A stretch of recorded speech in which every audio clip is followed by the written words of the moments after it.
m'appelle Maxime Trocmé, je travaille chez Vinci et je m'occupe du déploiement de la R&D.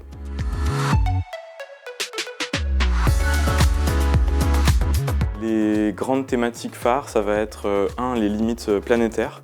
Alors les limites planétaires, dans les projets, ça veut dire de nouvelles approches méthodologiques. On a beaucoup travaillé dans le lab sur les outils d'analyse de cycle de vie, par exemple, des bâtiments ou des infrastructures. Donc c'est comment on fait évoluer ces outils vers les limites planétaires. Donc comment on va prendre en compte ces limites planétaires dans ces outils, dans ces méthodes.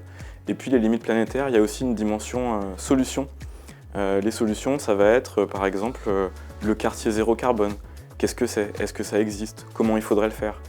Les solutions, ça peut être aussi tout ce qui touche au déploiement de la mobilité électrique, la mobilité décarbonée.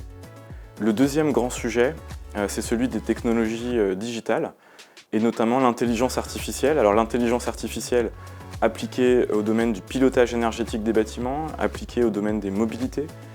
On va également regarder via un appel à manifestation d'intérêt les opportunités d'application environnementale des blockchains. Une troisième grande thématique qu'on va traiter, c'est celle des services. Alors quand on parle de services, on a en tête bien souvent les services écosystémiques pour stocker l'eau, lutter contre les îlots de chaleur en ville. Et les services, c'est aussi regarder du côté de la santé. On a une grosse montée en puissance du sujet de la qualité de l'air dans les bâtiments. Il y a aussi bien sûr de plus en plus le sujet des canicules et leur impact sur la santé des occupants. Après, il y a un quatrième volet qui n'est pas un sujet à proprement parler, mais qui est vraiment une approche qui est propre au lab, qui est celui des projets multidisciplinaires. On est avec 3 partenaires, 3 écoles qui ont des savoir-faire très différents, mais qui contribuent à L3 à travailler sur les sujets de la ville durable.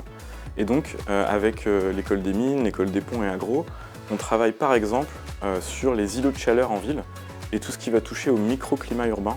Et puis ce qui est intéressant sur ce sujet-là, c'est aussi d'ouvrir notre écosystème à des universités allemandes, à Météo France, à Santé publique France. Et donc on est sur vraiment une approche très complète de ces sujets-là. Multidisciplinaire, c'est aussi s'ouvrir à d'autres disciplines et on procède par exemple à travers nos appels à manifestation d'intérêt à des ouvertures, notamment au domaine de la sociologie. On travaille aussi beaucoup avec des architectes et des urbanistes.